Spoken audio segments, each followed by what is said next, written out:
네, 여러분 이제 과목별 수업 내용 공개인데요. 이 재무회계입니다. 저는 재무회계 강사 정윤돈이고요.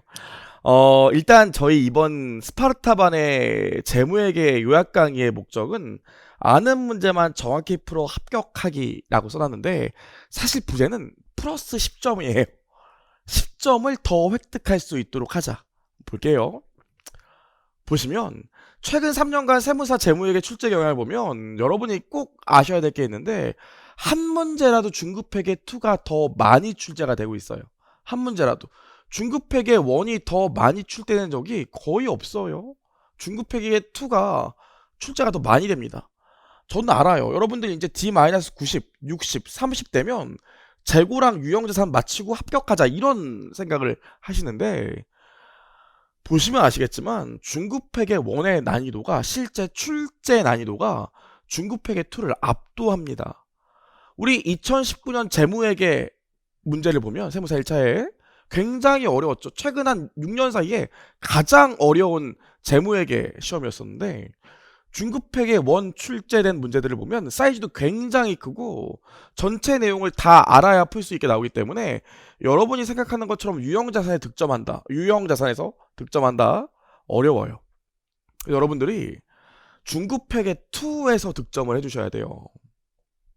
그걸 첫 번째로 좀 아셔야 되고, 두 번째로 단답식 문제가 정말 많이 사라졌어요. 우리 한 3, 4년 전만 하더라도 세무사 재무회계 기출문제를 보면 답이 톡톡톡 튀어나왔다고요. 속칭 왁구로 탁 풀면 답이 탁 나왔어요. 근데 요즘 어떻습니까? 최근에 저희 재무회계 기출문제 트렌드를 보면 전환사채가 나오면 전환권 대가가 얼마냐 이런 거 안 물어봐요. 요즘에는 1번 전환권 대가랑 부채 요소가 얼마냐, 2번 X1년도에 이자 비용이 얼마냐, 3번 전환 시점의 자본 증가액이 얼마냐, 4번 전환 이후에 이자 비용이 얼마냐, 5번 만기 지급액이 얼마냐 이렇게 나오기 때문에 전 시점의 내용들을 다 물어본다고요. 그래서 여러분들이 옛날처럼 단순히 왁구로 풀겠다 그런 생각을 가지시면 안 되고 전계정을 다 알아야 돼요. 전체 사이즈 구조를 다 알아야 된다고요. 그래서 여러분 아셔야 될 게 요행으로 풀 수 있는 문제는 솔직히 그 왁구로 딱딱 숫자 넣어서 나오는 문제들은 5문제가 안 돼요. 그렇다고요. 그럼 어떻게 좀 대비를 할까? 요약 강의는 어떻게 진행을 해볼까? 고민을 했었는데 첫 번째로 중급회계 2에 취약한 학생을 위한 강의가 좀 될 거예요. 여러분들 이 어느 객관식 강의를 듣던 또 객관식 끝나고 나면 뭐 막판 최종 정리 강의를 듣던 뭐부터 시작해요? 재고자산부터 시작한다고요. 그래서 여러분들이 재고자산은 내용은 다 알아. 제가 얘기해보면 재고자산 내용 모르는 학생은 없어요. 틀리죠 근데. 왜요? 재고자산 문제가 어렵게 출제되거든요. 유형자산, 재평가 모형 모르는 학생 없어요. 근데 틀리죠? 복합적으로 출제가 되거든요. 하지만 중급회계 2는 여러분이 생각하는 것만큼 복잡하고 어려운 문제가 안 나와요. 마치 이과 수학에서 미적분이 어렵게 안 나오고 기본적인 걸 물어보지만 우리가 미적분을 모르기 때문에 틀리는 것처럼 문제 자체는 단순하게 나온다고요. 그래서 중급회계 2를 포기하는 학생들이 좀 많은데 중급회계 2에서 여전히 전형적으로 이 왁구로 풀 수 있는 문제가 출제되는 중급회계 2에서 추가 득점할 수 있도록 진행을 할 거고요. 목표는 두 번째로 30점, 50점대를 위한 맞춤 강의예요. 내가 보통 모의고사 보면 30점에서 50점 나온다. 요 학생들을 위해 선생님 저 20점이면 안 되나요? 되죠. 됩니다. 10점인데 됩니다. 되는데 제가 얘기하는 건 요 사이에 있는 학생들 보면 일단 꽈락을 넘어야 될 거 아닙니까? 50점에서 10점만 더하면 재무회계 60점 넘으면 회계학 1부 60점 넘으면 여유있게 1차 합격한다고요. 그래서 이 점수대에 있는 학생들이 10점을 올릴 수 있는 부분을 찾는 그런 강의를 진행하려고 해요. 10점 플러스가 목표예요. 10점 플러스가. 자 그럼 저희 수업 방식을 보면요. 단순히 처음부터 진도별로 수업하는 게 아니라 플러스 10점을 위한 주제별 강의로 진도별이 아닌 주제별로 진행할 거예요. 좀 이따 우리가 12회차 강의를 어떻게 진행할 건지 보여드릴 거지만 이제 진도별로 진행하는 건 의미가 없더라고요. 그럼 늘 그렇죠. 기본 강의 때도 개념 체계부터 시작을 해서 열심히 하다가 결국 막판에 법인세 현금으로표 시간 쫓겨서 대충 하고 객관식 반도 또 어떻게 해요? 하다가 이제 힘들 때쯤 되면 종강할 때 막 보강하면서 법인세, 객관, 오류 수정, 주당익 하루에 하고 이러다 보니까 뒷부분을 계속 모른다고요. 그래서 이번에는 진도별로 하는 게 아니라 주제별로 뒷부분에 있는 주제를 좀 땡겨와서 진행하고 이렇게 진행할 예정이에요. 두 번째로 단순 이론 요약이나 계산 문제 풀이팁 위주로 강의를 한다 나와 있는데 제가 얘기했죠. 아니 네가 앞장에서 왁구 위주로 풀 수 있는 문제가 5문제가 안 된다며. 그렇죠. 근데 중급회계2는 여전히 왁구로 풀 수 있는 전형적인 문제들이 나온다니까요. 우리 목적이 뭐라고요?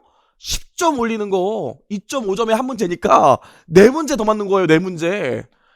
중급회계2에서 계산 위주, 계산 왁구 팁 가르쳐드려서 그동안 여러분들이 그냥 제꼈던 거 금방 풀 수 있게 해드릴 거예요.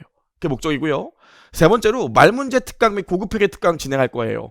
여러분 일단 말문제 여러분 진짜 부담이잖아. 왜냐면 재무회계 결국에는 공부가 안 되다 보면 말문제로 득점한다 라고 생각하지만 말문제 생각보다 어려워요. 기준서 문구를 그냥 랜덤하게 내기 때문에 어려워요. 저랑 같이 말문제 부담을 줄일 수 있도록 이 요약 강의에서 말문제 진행할 거고요. 고급회계 들으셨나요? 안 들었죠. 세무사에서 고급회계 안 하시잖아요.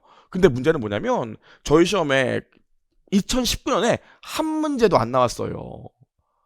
그럼 올해 또 나올 거거든요. 보통 한 문제에서 컨디션 좋은 애에는 3문제도 나와요. 근데 이 고급회계가 재고자산보다 득점이 쉬워요. 나오면 계산 문제 나오기 때문에 저랑 3시간만 들으시면 우리 세무사용 1차 고급회계 아주 간단하게 무조건 맞출 수 있어요. 그걸 아셔야 되는 게 재무회계 회계학 1부 같은 경우에 꽈락이 그렇게 많아요. 꽈락도 그냥 꽈락이 아니라 한 문제 꽈락이 생각보다 진짜 많아요. 제가 1차 시험 끝나면 제일 먼저 전화 오는 학생이 누구냐면 재무회계 한 문제로 꽈락 나는 학생들이 전화가 온다고요. 그럼 제가 물어보는 게 있어요. 너 혹시 고급회계 맞았냐? 안 했어요. 고급회계가 정말 쉽게 나오거든요. 그래서 복습할 필요도 없고 저랑 3시간 정도만 특강 내에서 고급회계 진행하면 여러분 고급회계 지금 하나도 몰라도 맞추실 수 있습니다. 그것도 계획을 하고 있어요. 좋아요. 여기까지 봤고요. 네, 저희 그동안 커리큘럼을 이렇게 진행와 했는데 이제 우리 스파르타반에서는 저희가 시험에 꼭 출제되는 주제를 포기하지 않도록 특히나 중급회계2에서 주요 단원을 집중적으로 한번 수업해 보려고 해요. 보시면 일단 저희 1회차 때는 현금 물음표 할 거예요. 시작부터 장난이 아니죠. 현금 물음표 맞출 수 있어요. 어렵지 않습니다. 여러분들이 맨 뒤에 있기 때문에 늘 안 하기 때문에 어려운 거예요. 그래서 1회차 때 바로 시작을 현금 물음표 할 거고요. 2번에서 수익 할 겁니다. 작년에 수익 3문제 나왔잖아요. 다 틀리신 분 분명히 있을 거라고요. 올해도 수익은 한 문제 이상 무조건 출제돼요. 그래서 2회차 때 수익 좀 한 회차로 빡시게 정리해 볼 거고요. 3회차 법인세에게. 여러분 저희 세무사 시험에 법인세가 나온 적이 없었어요. 한 10년 동안은.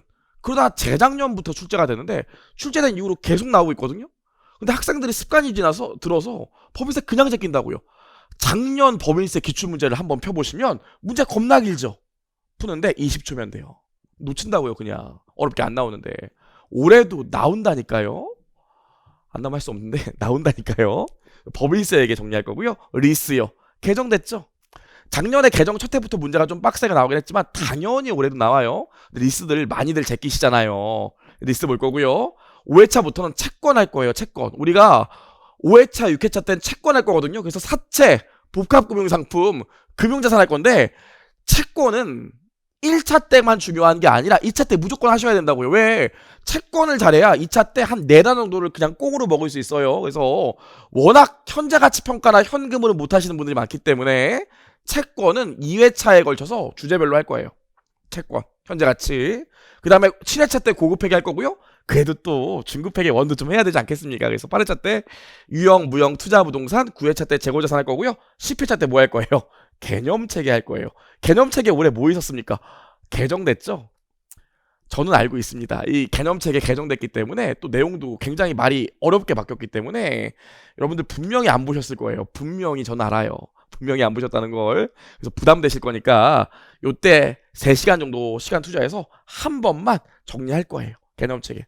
아직 내가 개정된 개념체계를 안 봤다 하시는 분들은 이때 저랑 같이 보시면 돼요. 부담 갖지 마시고 이때 보시면 됩니다. 이렇게 진행을 할 거고 마지막 11회 12회차 때는 말문제 특강 할 거예요. 재무회계 말문제 특강하면 시험 문제 나왔던 기출문제 문구 쭉 모아놓고 그거 읽으면 뭔 소리인지 하나도 몰라요. 길게 문제 읽으면 이게 이해가 돼요? 이 말문제 문구를 하나하나 이해시켜 드려야 시험장에서 나오면 풀 수 있습니다. 그래서 실제로 말 문제 같은 경우엔 3시간 갖고는 택도 없고 2회에 걸쳐서 6시간 진행할 거예요. 그냥 자 1번 읽어보시죠. 이거 O예요, X예요. 그렇게 안 할 거예요. 저는 기출문제 문구 다 넣어놓은 다음에 이게 도대체 뭘 의미하는지 하나씩 설명할 거기 때문에 사실상 전체 내용을 한번 1회독 한다고 생각하시면 돼요. 이렇게 진행을 할 겁니다. 정말로요. 좋아요.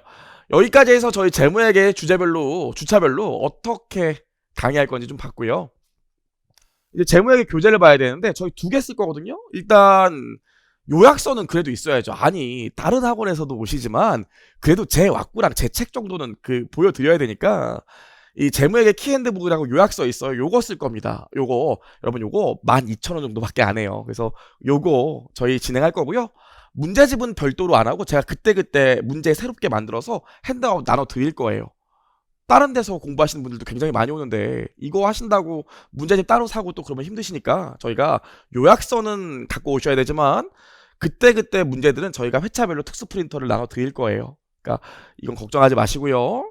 여기까지 해서 저희가 스파르타 플러스 GS 종합반에 대해서 설명을 해드렸는데 일단 이 과정 자체가 굉장히 힘들어요. 저희 교수님들도 실제로 과목별로 한 1000문제 정도 만든다고요. 1000문제를 다 새로 만들지 않지만 거의 대부분의 문제들을 새로 만들어야 해요. 저희도 굉장히 힘들거든요. 수험생분들도 어떤가요? 굉장히 힘들어합니다.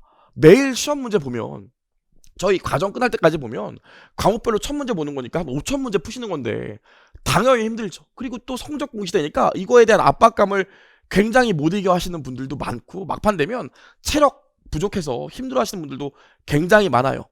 그럼에도 불구하고 이 우리나라에서 가장 높은 합격률을 만들 수 있는 커리큘럼이라는 데는 자신이 있습니다. 여러분들도 마음을 한번 새롭게 하시고 여태까지 저희가 회계원리부터 지금까지 한 9개월, 10개월 숨가쁘게 달려왔지만 마지막에 마무리가 안 되면 결국 플러스 1년 추가해요.